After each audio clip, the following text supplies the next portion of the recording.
মন্ত্রী টিঙ্কু রায়ের বিরুদ্ধে গুরুতর অভিযোগ করলেন বিগত বিধানসভা নির্বাচনে চণ্ডীপুরের মথার প্রার্থী রঞ্জন সিনহা। প্রদত্ত হলফনামায় শিক্ষাগত যোগ্যতা সম্পর্কে ভুল তথ্যের অভিযোগ মন্ত্রীর বিরুদ্ধে।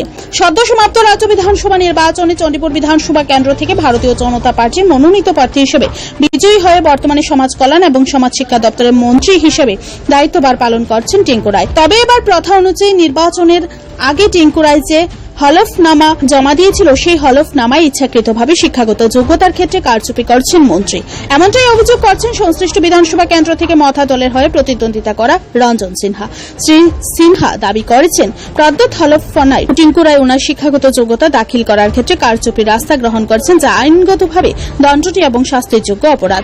এখানে উল্লেখ্য, মন্ত্রী টিঙ্কু রায় দাখিলকৃত হলফনামায় দাবি করেছিলেন উনি উচ্চ মাধ্যমিক উত্তীর্ণ, কিন্তু এখন এই শিক্ষাগত যোগ্যতায় তথ্য নিয়ে যে বিতর্ক তৈরি হয়েছে সেই বিতর্ক কোন দিকে?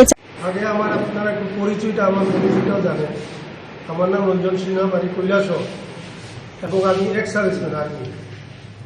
দীর্ঘ 22 বছর আমি আর্মিতে চাকরি করছি। এরপরে এখানে আসার পরে আমি 23 বছর ভারতীয় জনতা পার্টিতে কাজ করছি। 29 জানুয়ারি 2023 আমি ভারতীয় জনতা পার্টি ছাড়ছি।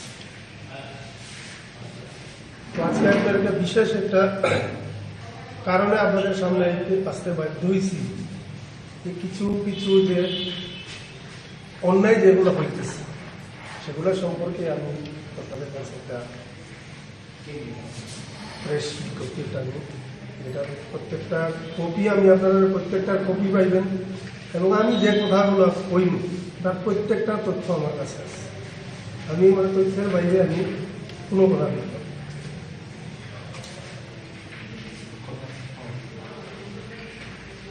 আমরা সবাই জানি, নির্বাচনে প্রতিদ্বন্দ্বিতা করার জন্য প্রার্থীদের নিজ নিজ নির্বাচনী এলাকার রিটার্নিং অফিসারের কাছে মনোনয়নপত্র জমা দিতে হয়, এবং মনোনয়নপত্রের সাথে হলফনামা দাখিল করতে হয়। হলফনামায় প্রার্থীর বিস্তারিত বিবরণ, যেমন সম্পত্তির হিসাব, আয়কর, শিক্ষাগত যোগ্যতা ইত্যাদি প্রকাশ করতে হয়। সেই অনুসারে বিগত দ্বাদশ ত্রিপুরা বিধানসভা নির্বাচন 2023 ঊনকোটি জেলার 52 চণ্ডীপুর বিধানসভা কেন্দ্রে ভারতীয় জনতা পার্টির মনোনীত প্রার্থী শ্রী টিঙ্কু রায় জনপ্রতিনিধিত্ব আইনের 33A ধারার অধীনে প্রদত্ত ফর্ম 26A হলফনামা জমা দিয়েছেন। শ্রী রায় বর্তমানে একজন বিধায়ক এবং মন্ত্রী। তিনি মনোনয়নপত্র জমা দিয়েছেন 30 জানুয়ারি 2023। নির্বাচনে জয়লাভ করেছেন। মনোনয়নপত্রে তিনি শিক্ষাগত যোগ্যতার তথ্য গোপন করে একটি ভুয়ো সংস্থা থেকে উচ্চ মাধ্যমিক পরীক্ষা পাশের জাল সার্টিফিকেট এনে জমা দিয়েছেন।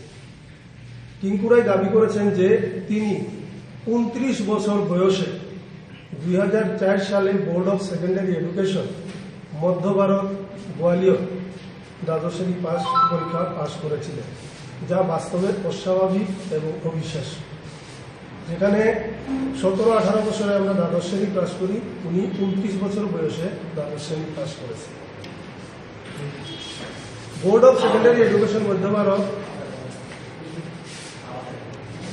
সেটা এমনিতে একটা ফেক বোর্ড, যার কোনো রেকর্ড ভারতবর্ষে কোথাও নাই।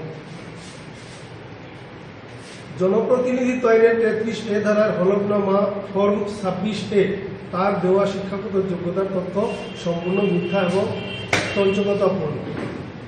কারণ বোর্ড অফ সেকেন্ডারি এডুকেশন মধ্য ভারত গোয়ালিয়র নামে এমন কোনো মাধ্যমিক শিক্ষা বোর্ড নেই যা ভারত সরকার দ্বারা গঠিত কেন্দ্রীয় মানব সম্পদ দপ্তর MHRD নতুন দিল্লি দ্বারা স্বীকৃত এবং অনুমোদিত।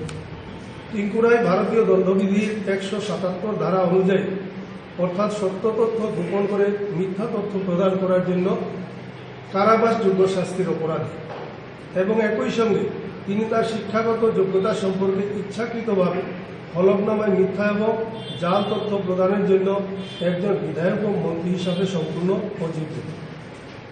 ইতিমধ্যে সিবিআই এর দুর্নীতি দমন শাখা মহামান্য এলাহাবাদ হাইকোর্টের নির্দেশ অনুযায়ী ভুয়ো সংস্থা বোর্ড অফ সেকেন্ডারি এডুকেশন মধ্য ভারত গোয়ালিয়র শিক্ষা বোর্ডের বিরুদ্ধে 2টি ফৌজদারি মামলা নথিভুক্ত করেছে। যাদের নম্বর হলো RC 120201118A 0006 এবং RC 0062018A 0017 এবং তদন্তে উঠে এসেছে যে পূর্বোক্ত বোর্ড অর্থাৎ বোর্ড অফ এডুকেশন মধ্য ভারত গোয়ালিয়র বোর্ডটি MHRD দ্বারা স্বীকৃত বা অনুমোদিত নয় এবং এটা একটা জাল শিক্ষা বোর্ড। সুতরাং এই বোর্ড দ্বারা প্রদত্ত মার্কশিট এবং সার্টিফিকেট সম্পূর্ণ মিথ্যা এবং জাল বোর্ড এই মর্মে head of branch CBI SP দ্বারা আতঙ্কের ও ভয়ের পরিবেশ সৃষ্টি করছে। বিষয়টা এইভাবে দাঁড়ায়, আইন ভঙ্গকারী একজন ব্যক্তিকে নির্বাচন কমিশন আইন তৈরি করার একজন সদস্য হিসাবে অর্থাৎ বিধায়ক হিসাবে ছাড়পত্র দিয়েছে। রাজ্য ও দেশের আপামর জনসাধারণ সবার দৃষ্টিতে নেওয়ার জন্য আপনাদের মাধ্যমে আমার বক্তব্য আমি পেশ করছি। আমি আশা করব আপনারা গুরুত্ব বিবেচনা করে এই সংবাদ প্রকাশ করবেন এবং আমরা এখনো কেস করি নাই। আমরা কেসের আগে যেহেতু উনি একজন মন্ত্রীর বিরুদ্ধে কেস করতে গেলে কিছুটা ক্রাইটেরিয়া আছে, সেই ক্রাইটেরিয়াগুলো শেষ না করে কেস করা যাবে না। যার কারণে আমরা আপনাদের মাধ্যমে যে বিষয়টা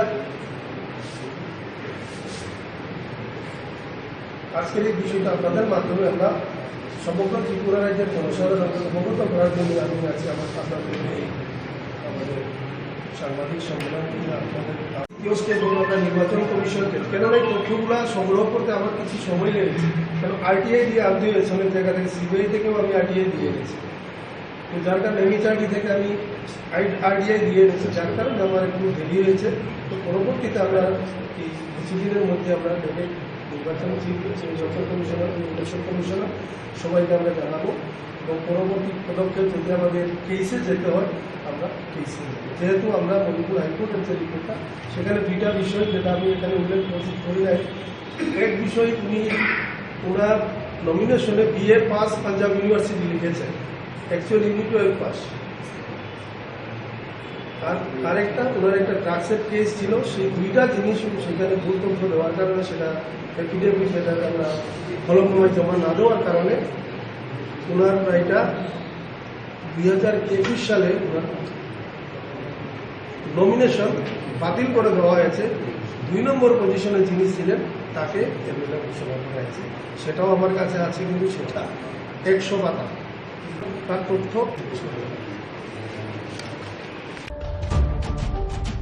ব্যুরো রিপোর্ট, ত্রিপুরা নিউজে।